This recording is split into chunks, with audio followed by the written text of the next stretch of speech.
Olá, está começando mais uma edição do Senado Agora. O governo anunciou regras mais rígidas para a concessão de benefícios trabalhistas e previdenciários.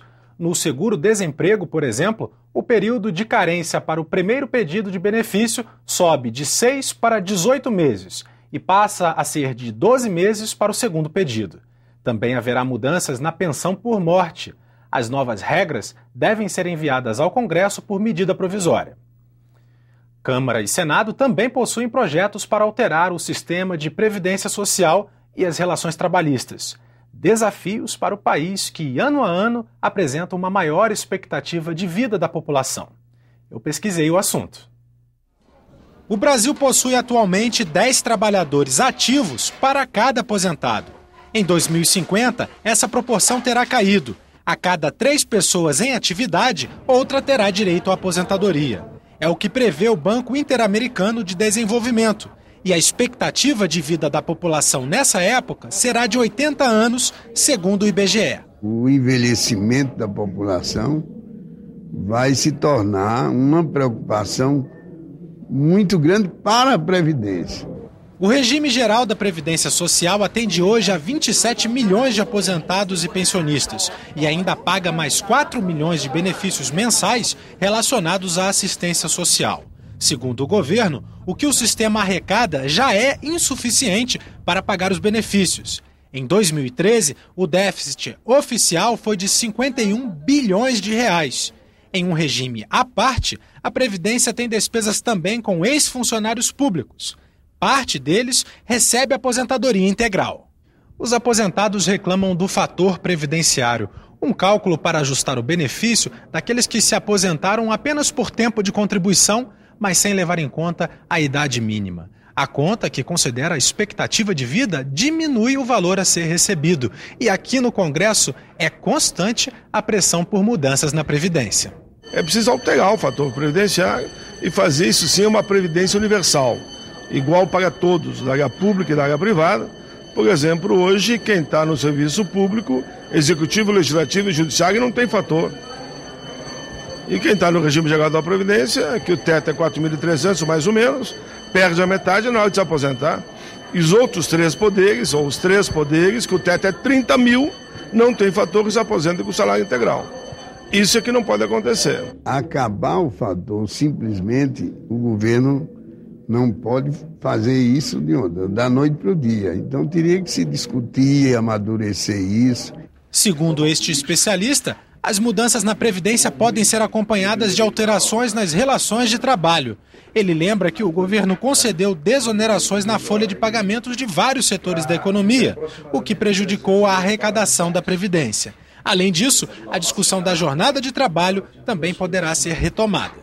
Como se avizinha um momento de ajuste fiscal muito duro e que o crescimento econômico não se dará de modo sério nos primeiros anos, a tendência é de que, se houver, infelizmente, será no sentido inverso, de redução de jornada com redução do salário, mas cabendo ao FAT, Fundo de Amparo ao Trabalhador, cobrir essa eventual diferença. Nós temos que modernizar, de fato, a CLT, mas não podemos limitar um direito sequer dos trabalhadores. E o salário mínimo será de R$ 788 a partir de 1º de janeiro. O decreto presidencial com o novo valor, com reajuste de 8,83%, foi publicado hoje no Diário Oficial. Fazer o Brasil voltar a crescer sem colocar em risco conquistas sociais recentes, como o aumento da renda dos trabalhadores. É o principal desafio do segundo mandato da presidente Dilma Rousseff, quando o assunto é economia. Com indicadores piores dos que herdou em 2010, a presidente deve escolher qual caminho seguir para reequilibrar as contas públicas. De segunda a sábado, das 9 da manhã às 7 da noite. Essa é a rotina de trabalho de Silvana há 15 anos. Mesmo assim, morava de aluguel, não tinha meu carro, não tinha um plano de saúde, não viajava. Mas de 5 anos para cá, a clientela cresceu e a renda triplicou. Só vinha ao salão que realmente tinha um poder aquisitivo maior. Hoje não, atende todo o público, da classe média, baixa, nível alto. Silvana é uma entre milhões de brasileiros que melhoraram de vida nos últimos anos.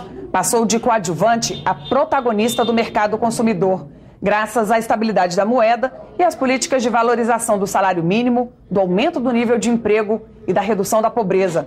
Agora, o futuro dela e de outras tantas pessoas depende de como o governo vai conduzir a economia. Nós temos um baixo crescimento, temos baixa produtividade na indústria e temos demanda crescente porque o governo, o setor público, principalmente o governo federal, tem mantido a taxa de crescimento, o crescimento das despesas. E mais um cenário externo bastante desfavorável ainda, certo? Continentes inteiros, como a Europa, por exemplo, continuam ainda, tá certo? Sem voltar aos níveis assim, anteriores de crescimento, tá? A China, que vinha crescendo muito rapidamente, então está desacelerando. Uma das preocupações é com a inflação, que terminou o ano acima da meta de 4,5% e deve continuar subindo. Quanto mais alta, menos dinheiro sobra para gastar. Os juros é a receita clássica para controlar a inflação. Isso é no mundo todo e é assim que tem que ser. É claro que é desagradável aumentar a taxa de juros e no curto prazo a gente tem um recrudescimento, né, uma baixa na economia. O aumento da taxa de juros vai sacrificar os investimentos, torna os investimentos mais caros, ele desestimula o consumo, que é algo que a gente precisa estimular em função do encarecimento do crédito, ele torna mais cara a própria dívida pública, né? De alguma forma ela está muito vinculada à taxa Selic. Para quitar a dívida pública, que varia conforme a Selic, o governo precisa economizar. Essa poupança, prevista em lei, é conhecida como superávit primário. Faz a comparação com uma família, com uma pessoa. Quer dizer, se ela se endivida demais, ela entra num colapso, a pessoa. O governo não entra em... O que ele entra? Ele entra num processo inflacionário incontrolável. A poupança pode ser maior com o fim das desonerações ao setor produtivo. As contas públicas elas não se desorganizaram porque o governo gastou muito mais do que ele, enfim, costuma gastar. O que aconteceu foi que a arrecadação tributária caiu muito rapidamente. Tá? E certamente que as desonerações contribuíram para isso. Qual foi a contrapartida que o governo exigiu desse segmento? Nenhuma. Então, vários segmentos foram desonerados, reduziram seu custo de produção, mas isso não resultou num benefício para a população. Na verdade, essa desoneração foi utilizada para aumentar a margem de ganho desses segmentos. Deveria ter sido exigido que esses ganhos fossem repassados para o consumidor. Não adianta a gente ficar pensando, vamos desonerar esse setor para favorecê-lo, não sei o quê. Não é por aí. É estruturar a economia, criar incentivos para aumentar a poupança, para aumentar o investimento, que a desvalorização cambial viria a reboque desse tipo de reforma, desse tipo de mudanças estruturais. Junte-se a esse cenário a pior seca dos últimos 50 anos no Nordeste e a maior crise de desabastecimento de água na história de São Paulo. Foi um ano muito difícil do ponto de vista climático. Quando você tem isso, que assim, o preço da energia aumenta. Tá certo? E você fica com uma certa incerteza. Assim, puxa, será que você vai ter energia suficiente, tá? Para o ano todo ou não? Foi criado, o que foi bem feito, criado um sistema de térmicas para complementar o sistema elétrico. Só que escolheram um sistema de térmicas muito caras, que são térmicas a óleo combustível. Para ter uma ideia, que elas custam então de 600, chega até R$1.200 o megawatt-hora. Então, eram térmicas para funcionarem apenas excepcionalmente. Nós estamos funcionando com essas térmicas ininterruptamente há mais de 2 anos. Controlar a inflação, baixar os juros, poupar mais e cortar as isenções podem garantir recursos para investir no país. A acumulação de capital e o investimento é que faz a riqueza de uma empresa, de uma família, de uma nação. Porque o investimento é que traz o equipamento novo, de tal forma que a mão de obra se torna mais produtiva. Não existe economia que possa aspirar ao desenvolvimento, ao crescimento, né, sem contar com o investimento. Mas, por outro lado, o consumo também é fundamental. Né? E num país como o Brasil, onde há 10, 15 anos atrás tínhamos a metade da população, ou mais da metade da população fora do mercado de consumo, isso não deve ser visto só como um handicap econômico. Tem que ser visto também do ponto da perspectiva social. Longe das decisões que são tomadas na esplanada dos ministérios, Silvana continua a sonhar. Comprar um apartamento bem melhor, mais conforto, né? Até para ficar perto do meu trabalho. A TV Senado transmite a posse presidencial ao vivo a partir das 14h desta quinta-feira.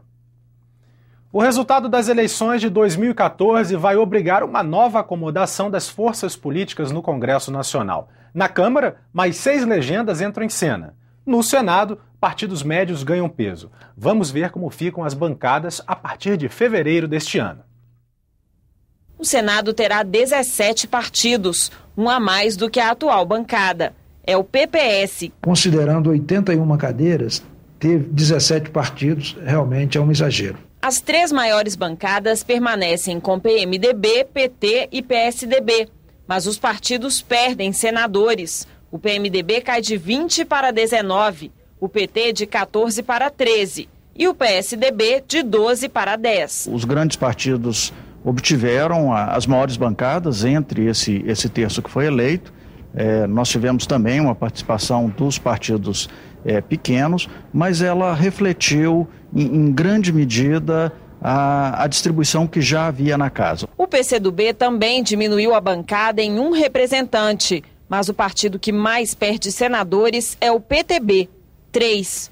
O PSB sobe de 4 para 6 cadeiras e o partido que mais cresce é o PSD, que ganha 3. Esse crescimento de partidos médios é um fenômeno que aconteceu no Senado e na Câmara. Foi uma decisão da população no sentido de, vamos dizer assim, pulverizar mais ou reduzir um pouco a importância desses partidos que há anos lideram ou se revezam na presidência do Senado. PDT e Democratas ganham 1 senador cada e 7 partidos mantêm as bancadas: PP, PR, PROS, PSOL, Solidariedade, PRB e PSC. O PPS volta a ter 1 representante no Senado. Na Câmara, as grandes legendas também continuam com as maiores bancadas, mas o número de partidos aumenta de 22 para 28, o que para os analistas deve dificultar as relações com o governo. Houve uma pulverização absurda e que decorreu basicamente de alianças ou coligações em eleições proporcionais de partidos com visão ideológica e programática diametralmente opostas e um crescimento exponencial de pequenos partidos. E o Senado agora está terminando. Voltamos a qualquer momento com mais notícias. Enquanto isso, continue assistindo a nossa programação.